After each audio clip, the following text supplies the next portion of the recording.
بسم اللہ الرحمن الرحیم۔ رسول اللہ کے خواب، ہم اس باب کا مطالعہ شروع کر رہے ہیں۔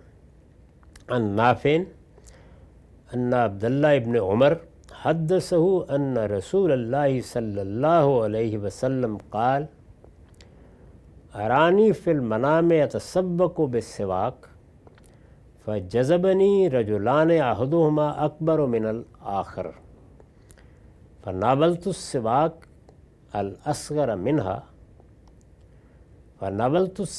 الاصغر منہما فقیل لی کبر فدفعتہ الی الاکبر۔ نافع سے روایت ہے، عبداللہ بن عمر رضی اللہ عنہ نے بیان کیا ہے کہ رسول اللہ صلی اللہ علیہ وسلم نے فرمایا،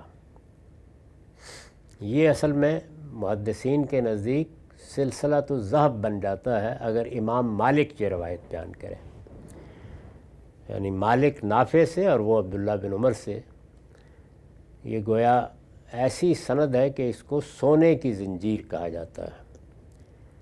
نافع سے روایت ہے، عبداللہ بن عمر رضی اللہ عنہ نے بیان کیا کہ رسول اللہ صلی اللہ علیہ وسلم نے فرمایا، میں نے خواب میں دیکھا کہ میں مسواک کر رہا ہوں، اس اثناء میں یعنی مسواک کر رہا ہوں، اس اثناء میں دو لوگوں نے مجھے کھینچا جن میں سے ایک دوسرے سے بڑا تھا۔ میں نے ان میں سے چھوٹے کو مسواک دی تو مجھ سے کہا گیا کہ بڑے کو دو، چنانچہ میں نے بڑے کو دے دی۔ یہ خواب رسول اللہ صلی اللہ علیہ وسلم نے بیان کیا۔ آگے جو رسول اللہ کے خواب جمع کیے گئے ہیں، ظاہر ہے کہ یہ وہ ہیں کہ جو لوگوں نے بیان کر دیے۔ ہو سکتا ہے اس کے سوا بھی بہت سے خواب آپ نے دیکھے ہوں، بیان نہ کیے ہوں۔ یہ بھی ہو سکتا ہے کہ بیان کیے ہوں اور بعد میں لوگوں نے ان کو آگے بیان کرنا پسند نہیں کیا، وہ ہم تک نہیں پہنچے، جو پہنچ گئے ان میں ایک خواب یہ بھی ہے۔ یہ آپ دیکھیں گے کہ رسول اللہ صلی اللہ علیہ وسلم خواب بیان کرتے ہیں اور بارہا اس کی تعبیر بھی بیان کر دیتے ہیں، یعنی آپ بتا دیتے ہیں کہ اس سے مراد یہ ہے یا یہ ہو سکتی ہے۔ اس خواب کی کوئی تعبیر آپ نے بیان نہیں کی، بس خواب سنا دیا ہے۔ میرے خیال میں اس کی ایک وجہ ہے، اور وہ وجہ جب میں اس کی تعبیر عرض کروں گا اپنے فہم کے مطابق تو وجہ بھی سمجھ میں آ جائے گی۔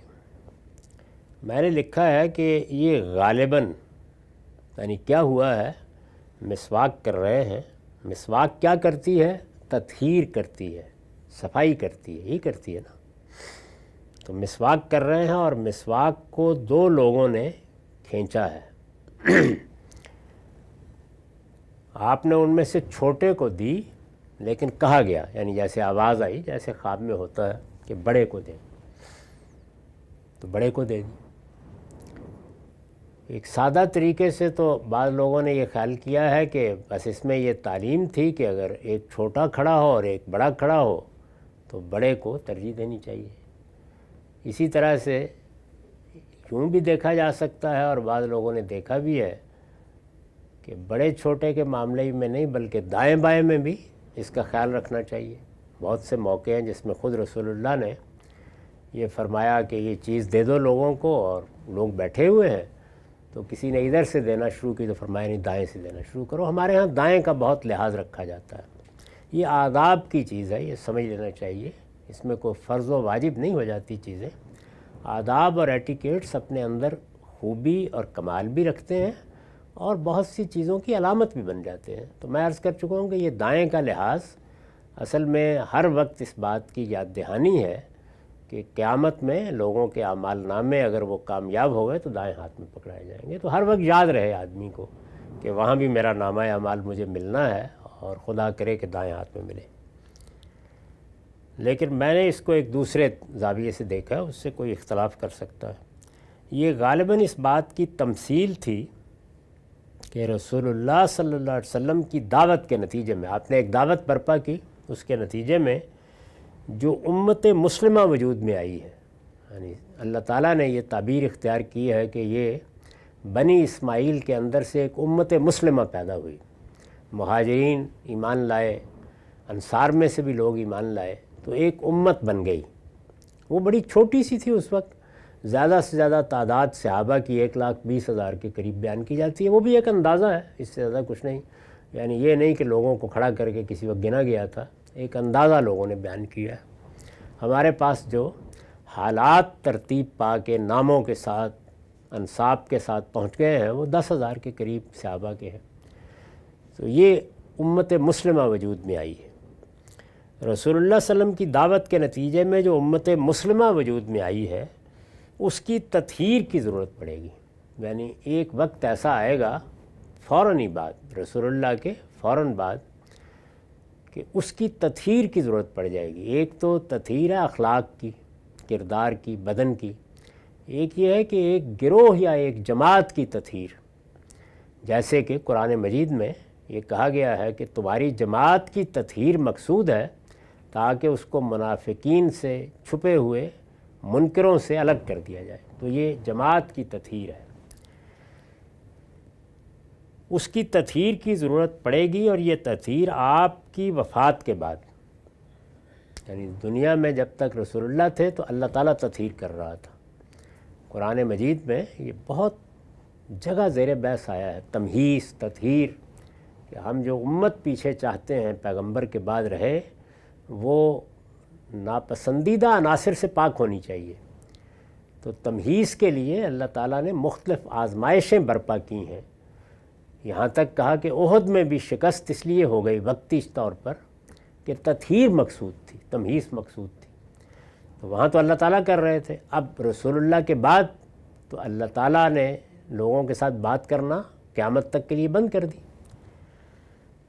اس کی تطہیر کی ضرورت پڑے گی، اور یہ تطہیر آپ کی وفات کے بعد آپ کے دونوں قریبی ساتھیوں میں سے بڑے کے ذریعے سے ہوگی، یعنی مسواک کہا گیا بڑے کو دے دو، تو یہ اس بات کا اشارہ تھا کہ جب اس کی ضرورت پڑے گی تو بڑے کے ذریعے سے۔ بڑے کون ہیں؟ سیدنا صدیق، رسول اللہ کے ساتھیوں میں وہ اپنے مرتبے کے لحاظ سے تو بڑے ہیں ہی، عمر کے لحاظ سے بھی بڑے تھے، سب سے بڑی عمر کے وہی تھے، 38 سال کی عمر تھی جب وہ ایمان لائے ہیں،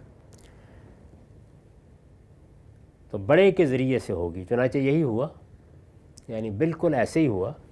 اور جن لوگوں نے ارتداد اختیار کیا یا زکوٰۃ دینے سے انکار کیا یا اس سے بھی آگے بڑھ کر جھوٹے نبیوں کے پیروں بن کر اٹھ کھڑے ہوئے، یہ ہوا تھا ان کے بعد۔ جیسے ہی رسول اللہ کی وفات ہوئی تو ایک عمومی لہر پیدا ہو گئی ان لوگوں کی جنہوں نے چھوڑ دیا اسلام کو، وہ تو خدا کے پیغمبر تھے، ان کی وجہ سے ہم ایمان لائے تھے، واپس جا رہے ہیں۔ اسی طرح زکوٰۃ جو اس نظم کا حق ہے جو مسلمانوں میں قائم کیا جائے، اور اس وقت اس نظم کی ذمہ داری سیدنا صدیق کے پاس تھی، زکوٰۃ دینے سے انکار کر دیا۔ یہ کوئی 2-4 لوگ نہیں تھے، بہت بڑی تعداد میں، اور اس سے بھی آگے بڑھ کر جتھے کے جتھے ایسے لوگوں نے بنا لیے جنہوں نے نبوت کا دعویٰ کر دیا، یعنی انہوں نے خیال کیا کہ یہ عجیب بات ہوئی ہے کہ ایک شخص نے جس کی کوئی خاص حیثیت نہیں تھی معاشرے میں نبوت کا دعویٰ کیا اور ایک سلطنت بن گئی، تو ہم بھی قائم کرتے ہیں۔ نبوت کا دعویٰ بن گیا، لوگ گئے ان کے پیچھے، پیرو بن گئے، ان کے وجود سے اس وقت کی امت مسلمہ کو پاک کر دینے کی سعادت سیدنا صدیق کو حاصل ہوئی۔ انہوں نے پھر وہ اقدام کیا ہے جس نے پوری طرح تطہیر کر کے گویا اس قافلے کو راستے پر ڈال دیا جس کے ایک فرد کی حیثیت سے ہم بھی اس وقت یہاں بیٹھے ہوئے ہیں۔ تو یہ سیدنا صدیق کا بہت بڑا کارنامہ تھا۔ میرا رجحان یہ ہے کہ اس خواب کی تعبیر یہی ہے۔ اس میں اور بھی بہت دلچسپ خواب آئیں گے تو ان کو دیکھیں گے۔ وآخر دعوانا الحمدللہ رب العالمین۔